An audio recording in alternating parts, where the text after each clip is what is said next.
So from here on out, there's really nothing to do with the website once you've applied for a job. What you do need to do is start looking at your email each day to see if an employer has contacted you, because that email address that you use for your newoptionsnm.com account is the same one employers will be trying to reach you at. If the employer likes your application and contacts you and asks you for an interview, there are a couple more things that you want to take care of. First, you want to use the web before the interview to do as much research as you can on the company and what it does. At the interview, you want to sound like you know what you're talking about, that you did your homework, and that you can ask intelligent questions when you talk to the employer. Always be polite and optimistic on the phone and during the interview. One thing that impresses employers is when you can talk about the kinds of tasks or activities you think you'll really enjoy doing on the job, or give suggestions of ways in which you think your work might help the company in some way. Now, if the employer invites you out for an interview, please make sure you show up on time. I cannot stress this enough.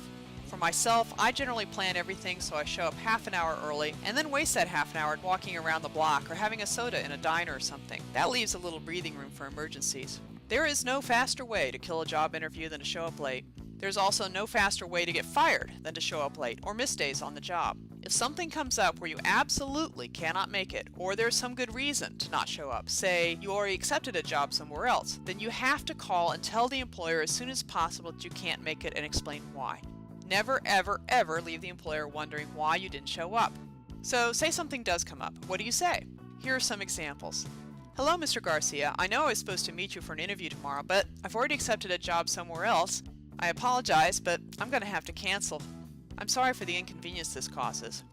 Or, hello, Mr. Garcia. I know I'm supposed to show up for my shift at 3 o'clock, but my car's broken down and I need to take the bus. Is there something I can do to make this up to you?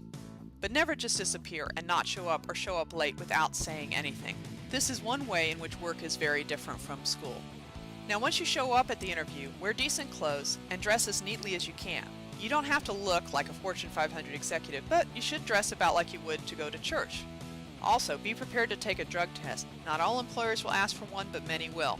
And finally, be sure to bring a copy of your ID, which can be a driver's license or passport, proof of permission to work in the U.S., this could be a work permit, an appropriate visa, or a social security number, and then finally, the printout of your work key scores along with the explanation of what they mean. The employer may ask you for any or all of these documents. That's it for applying for jobs on newoptionsnm.com. Thank you.